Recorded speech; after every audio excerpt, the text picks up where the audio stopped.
Halo, Assalamualaikum warahmatullahi wabarakatuh. Bertemu lagi di channel YouTube saya. Kali ini kita akan membahas tentang surat keterangan waris. Disimak ya. Mengenai surat keterangan waris itu diatur di dalam pasal 111 Peraturan Menteri Negara Agraria nomor 30 tahun 1997. Nanti bisa teman-teman searching sendiri lengkapnya pasal 111 itu seperti apa. Tapi intinya dari pasal 111 PMNA 397 itu ada 3 poin penting di dalamnya mengenai siapa sih pejabat yang ditunjuk untuk membuat surat keterangan waris tersebut. Nah, langsung saja kalau untuk keterangan waris bagi golongan Tionghoa itu dibuat di hadapan notaris. Sedangkan kalau untuk golongan pribumi itu dibuat dengan surat di bawah tangan, kemudian disahkan oleh lurah atau kepala desa dan diketahui atau dikuatkan oleh camat setempat. Dan untuk keterangan waris bagi timur asing, bagi golongan penduduk timur asing, itu dibuat di Balai Harta Peninggalan atau BHP di Kementerian Hukum dan HAM. Nah, mengenai pembagian golongan tadi, ya golongan berdasarkan yang diatur di dalam pasal 111 PMNA 397 mungkin banyak kontroversi di masyarakat, bukan di kalangan masyarakat sih, di kalangan kami sendiri notaris pun seringkali ditanya oleh klien kenapa masih ada penggolongan padahal undang-undang kependudukan di Indonesia itu sudah mengatur hanya ada 2 kewarganegaraan, yaitu warga negara Indonesia dan warga negara asing. Nah, untuk hal tersebut memang benar bahwa Undang-Undang Kependudukan kita sudah mengatur tentang warga negara Indonesia dan warga negara asing. Jadi sudah tidak ada lagi golongan kependudukan. Hanya saja khusus untuk keterangan waris ini peraturan pasal 111 PMNA 397 ini masih digunakan. Jadi untuk keterangan waris sendiri kita masih tetap berpedoman atau berpatokan terhadap pasal 111 PMNA 397 ini.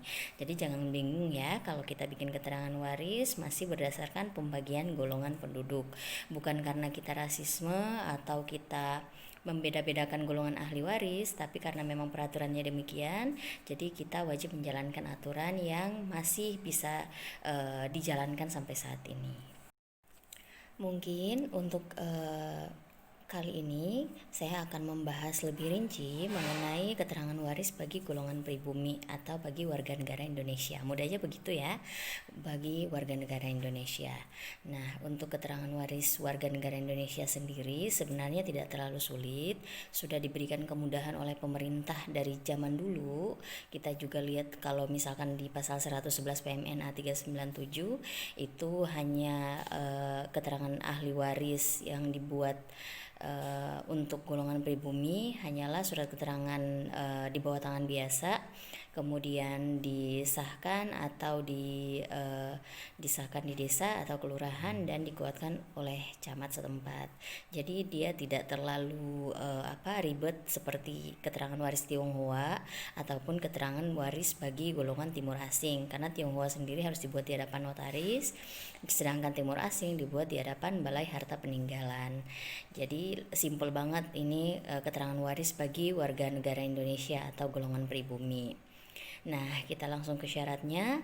Jadi misalkan syarat untuk satu keterangan waris itu adalah yang pastinya ada identitas kawan kawin. Jika ada pasangan suami istri, misalkan dua-duanya telah meninggal dunia, maka dua-duanya harus diuruskan akta kematian oleh anak-anaknya. Akta kematian atau meminta surat keterangan kematian di kantor desa atau kelurahan setempat. Kemudian bagi ahli waris itu kami mintakan datanya yang lengkap. Yang pertama ada akte kelahiran. Jadi fungsi akte kelahiran agar kita melihat di identitasnya benar tidak ini orang tua kandungnya anak ini adalah pewaris yang telah meninggal dunia tersebut.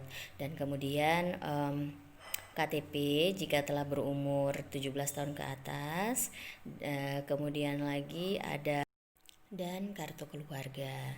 Jadi simpel sekali sebenarnya kalau untuk keterangan waris bagi golongan pribumi atau warga negara Indonesia. Setelah data itu semua lengkap, bisa saja data-data tersebut dibawa ke kantor desa atau kelurahan. Nanti bilang saja kalau kalian mau bikin surat keterangan waris. Atau misalkan desa atau kelurahan tidak punya draftnya, nanti teman-teman buatkan sendiri saja. Draftnya itu tidak terlalu sulit. Dari yang saya lihat beberapa YouTuber juga sudah men-share bagaimana draft untuk keterangan waris. Kemudian di beberapa daerah itu ada perbedaan mengenai isi dari keterangan waris. Misalkan kalau saya dulu di Jogja itu keterangan warisnya itu lengkap sekali. Selain ada identitas ahli waris atau ahli waris dari si pewaris, ada juga harta peninggalan dari pewaris. Jadi semua harta yang ditinggalkan oleh pewaris itu dimasukkan di dalam surat keterangan waris. Nah, berbeda dengan yang di Ambon saat ini. Misalkan saat ini keterangan waris yang ada, yang banyak di Ambon yang saya lihat itu hanya keterangan waris biasa yang hanya mengisi atau terisi mengenai calon ahli waris atau ahli waris yang berhak mewaris dari si pewaris. Jadi beda-beda masing-masing daerah sesuai dengan yang diberlakukan di daerah tersebut. Jadi sebenarnya tidak ada masalah, tergantung dari badan pertanahannya saja, karena proses turun waris tersebut endingnya ada di kantor pertanahan untuk proses balik nama ke nama ahli waris. Nah, jika surat keterangan waris sudah selesai diproses, jadi sudah ditandatangani oleh desa atau kelurahan setempat dan kecamatan setempat untuk dikuatkan, kemudian dengan dokumen-dokumen akta kelahiran, kartu keluarga, KTP, dan surat keterangan waris, kemudian sertifikat asli dibawa ke kantor pertanahan untuk dilakukan proses turun waris dan balik nama. Nah, untuk proses turun waris sendiri nanti teman-teman bisa lihat ada pembayaran pajak atau tidak. Nanti dari pertanahan akan menginformasikan. Jika NJOP tanah di PBB teman-teman yang untuk tanah yang akan dilakukan proses balik nama turun waris lebih dari 300 juta, maka akan dikenakan pajak. Tapi kalau di bawah 300 juta NJOP-nya, maka mungkin akan bebas pajak. Tapi bebas pajak maupun membayar pajak tetap harus ada surat keterangan dari Dispenda setempat. Untuk pajaknya ini hanya yang dikenakan adalah pajak BPHTB ya. Untuk pajak BPH adalah yang dikecualikan untuk proses turun waris. Nah, setelah pembayaran pajak teman-teman selesai, pajak BPHTB, slip setornya juga dimasukkan sebagai syarat untuk proses balik nama turun waris di kantor pertanahan. Nah, nanti dari kantor pertanahan situ mereka akan memproses turun waris. Jadi yang sertifikatnya misalkan sebelumnya atas nama orang tua yang telah meninggal dunia, kemudian saat diproses turun waris dan ada nama-nama calon ahli waris yang berhak mewaris dari si pewaris, maka nama-nama calon ahli waris itu nanti yang muncul menggantikan nama orang tua yang telah meninggal dunia. Nah, untuk jangka waktunya sendiri juga mungkin masih tergantung dari kantor pertanahan. Jika mereka punya banyak pekerjaan atau ada biasanya tuh kadang-kadang kalau ada prona atau PTSL itu kita jadinya agak lama proses di pertanahan. Kenapa? Karena mereka kan pasti akan mengutamakan program nasional pemerintah untuk memberikan sertifikat tanah kepada masyarakat. Tapi ya tetap proses kita jalan, cuman mungkin waktunya saja yang tadinya bisa sekitar 3-4 hari mungkin bisa 1 minggu, bahkan 2 minggu, atau bahkan juga ada yang sebulan. Nah, tapi apapun itu proses di pertanahan tetap berjalan. Oke, jadi demikian singkat mengenai proses turun waris bagi golongan pribumi atau golongan warga negara Indonesia.